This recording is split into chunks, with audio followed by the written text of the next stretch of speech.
On Tuesday, February 11th, 2025, a user named Frigola Galactica posted a thread titled, "What is the most terrifying supernatural experience you've ever had?"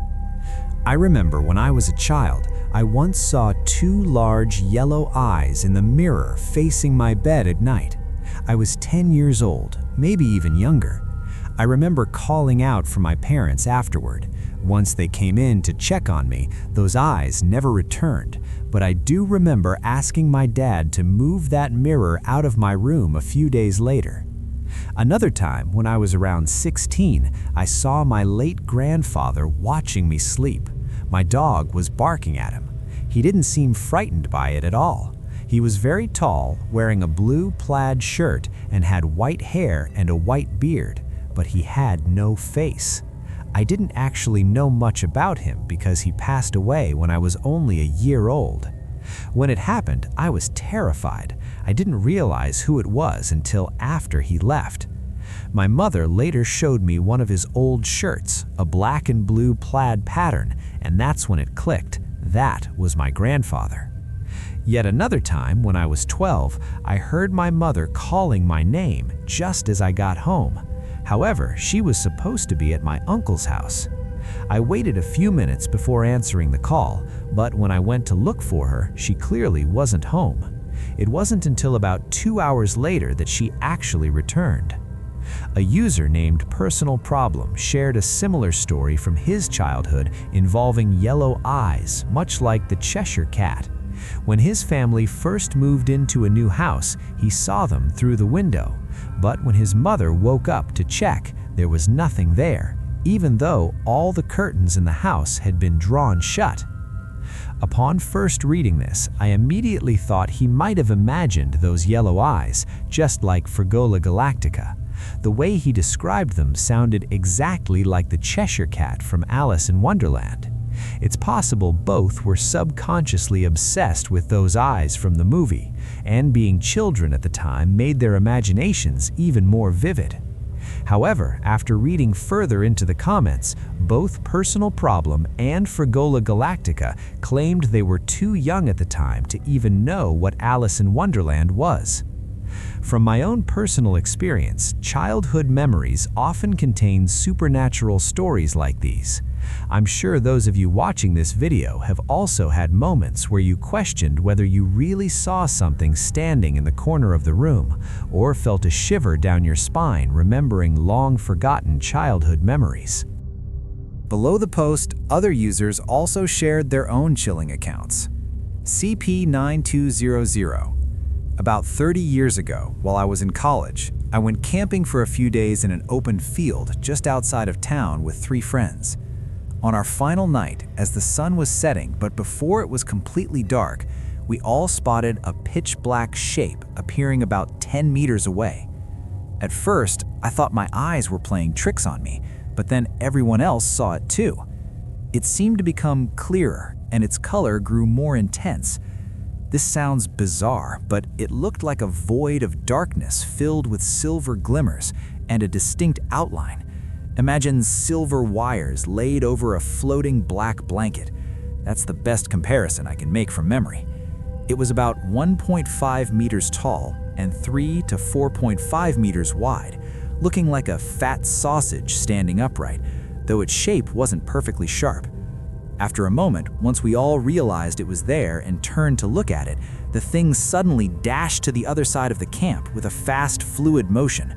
It approached the person closest to it, about 4 or 5 meters away, startling him. As it got near a nearby bush, it seemed to evaporate and vanish. We felt incredibly stressed by what we had just witnessed, but couldn't rationalize it. It left us with a sense of extreme unease. We eventually tried to convince ourselves that we had imagined it, but it felt like we were going crazy. Even after all these years, it's still strange to think about, that eerie feeling of seeing something we weren't supposed to see. Maybe it was a mass hallucination or a swarm of fireflies? I don't know, but that thing was truly freakish and scared us half to death. To this day, we still don't know what we saw, but 4 sober 17-year-olds definitely saw the same thing. Another user replied to CP9200. I saw something very similar to what you described. It was a shimmering entity, almost identical in detail. Not once did I see it for longer than a minute. This happened in 2015 when I was living in a temporary house. Its size matched yours as well. Although I and 2 others saw it, we never got a clear look at its form. All 3 of us would catch it out of the corner of our eyes. At first, it was very fast and moved erratically. We usually ignored it and made up mundane excuses to calm ourselves down. We did that until it slowed down just enough that we could no longer deny its existence. We didn't talk about what was happening in that house. We would pretend not to see or hear anything and only discuss it once we were out, like when we went out to eat. I think that's why it slowed down. It wanted us to know it existed. I believe the more we think and talk about it, the more energy it gains, giving it a specific identity and more power. I'm just glad it didn't follow us. The story continues with The Stole One. I lived in a haunted house back in the 70s. We didn't have much money, so I only had a thin mattress on my bed instead of a proper sleeping pad. I remember lying in the dark and feeling like someone was under the bed, pressing up against the mattress. Sometimes it felt like a finger, sometimes a foot, or even a fist. It scared the life out of me. Bash Boss Boss 21121 replied, "When I was about 6, my brother and I slept in a bunk bed. I was on the bottom and he was on top. One night while I was still awake, my mattress was suddenly pushed from below, shoving my legs and body all the way to the right. I yelled at my brother thinking he was playing a prank, but he insisted he wasn't doing anything. He was telling the truth because if he had jumped down, I would have heard him, and there was no way he could have climbed back up that fast. Not to mention, the space under my bed was far too cramped and cluttered for him to crawl into." MH Ham 69. "Oh man, I experienced this a lot in my house. We have thicker mattresses now, so I don't feel the movements from underneath anymore, but occasionally I still feel the bed sink on one side as if someone is sitting on the edge." Gem, I was cleaning my garage one night when the motion sensor light just outside the door snapped on. It had been doing that all night, but this one specific time felt different. Suddenly, I froze in sheer terror. I said in a low, trembling voice, "If someone is here, you should leave." Right after I spoke, a bag of toys began to fall over, scaring the living daylights out of me.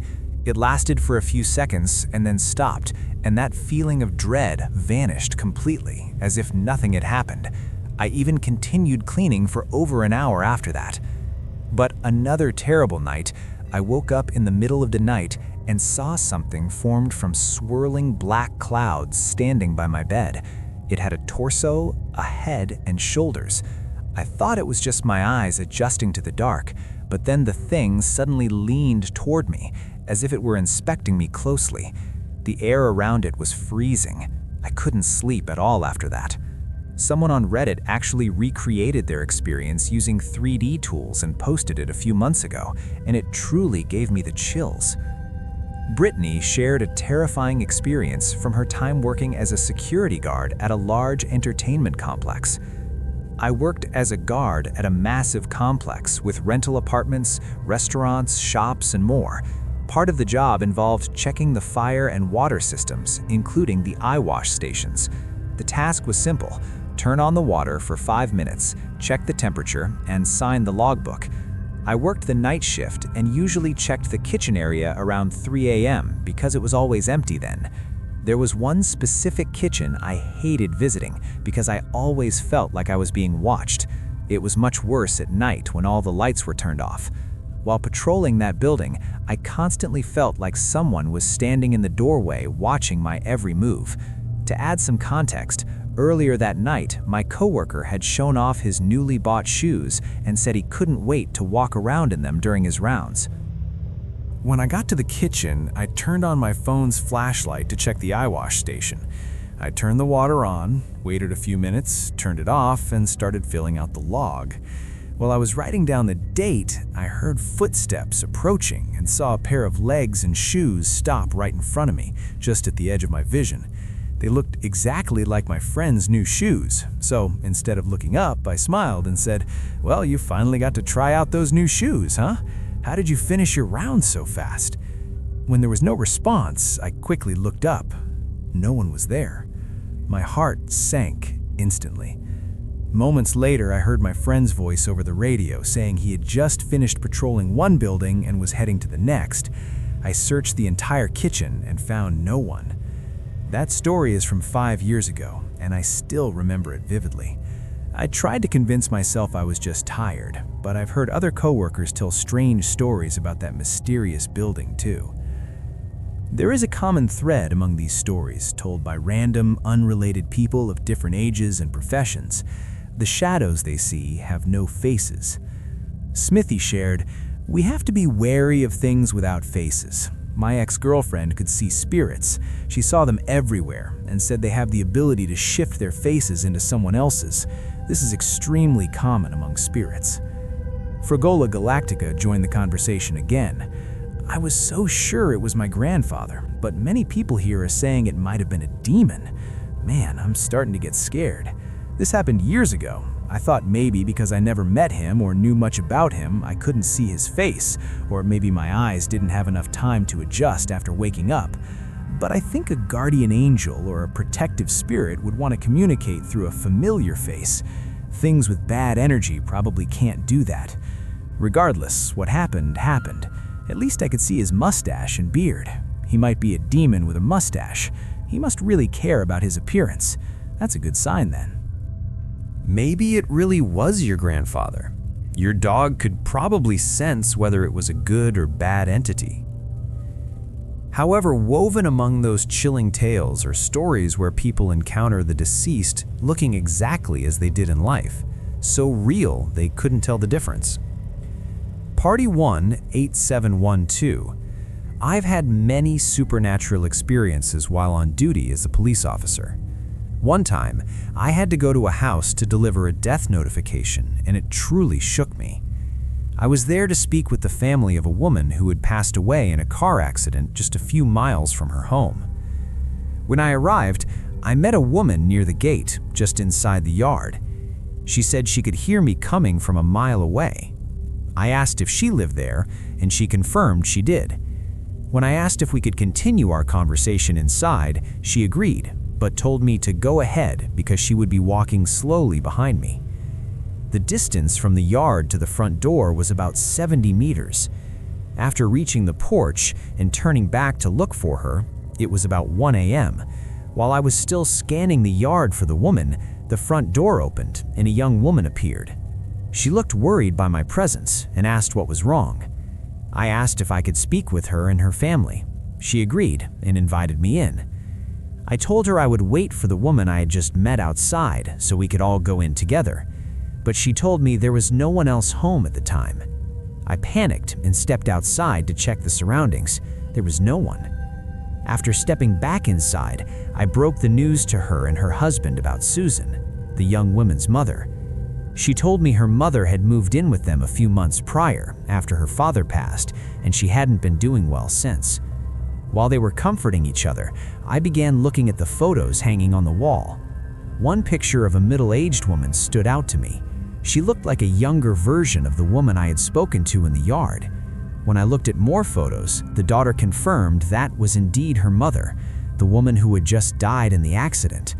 I had spoken to the ghost of the deceased right before notifying her family of her passing.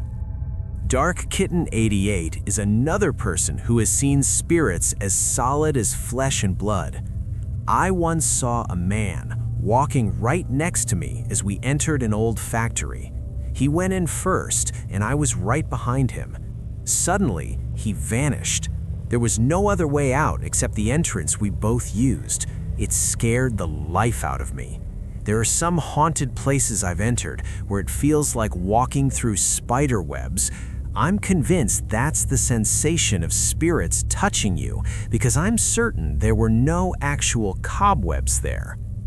Finally, Frigola Galactica shared one more supernatural family story, this time involving their father. My father was still living at my grandmother's house about a year after she passed. he saw my grandmother appearing as if she were still alive, in the flesh, standing in the doorway. He called out to her. She turned around and they talked for a while. She asked many things, and my father answered. She asked how we were doing and if everything was okay, appearing very relaxed and happy. She then walked into the kitchen, her favorite area of the house. My father followed her, and as soon as she turned the corner, she vanished. My father was a non-believer at the time, and certainly not someone who easily believed in these things. I was the one who found him shortly after, face pale and in total shock. He is probably the one who has seen the most supernatural things in our family. When he was a child, he heard voices and saw many mysterious things. The voices stopped for a few years, but returned right after he had a skiing accident where he broke both legs, which happened when I was 1 year old, the same year my grandfather died. Personally, I'm not a very superstitious person, more the better safe than sorry type, and I've always leaned toward logical thinking. For most issues, I look for scientific explanations. The supernatural was never my first thought. However, the existence of demons and spirits is perhaps beyond dispute when even I have had to doubt myself in the face of events that science simply cannot explain. Have you ever encountered any supernatural or mysterious cases that you still can't explain to this day? Please share them in the comments. If you enjoyed this video, don't forget to subscribe and hit the like button. That's all for now. Thank you for watching. Goodbye and see you again.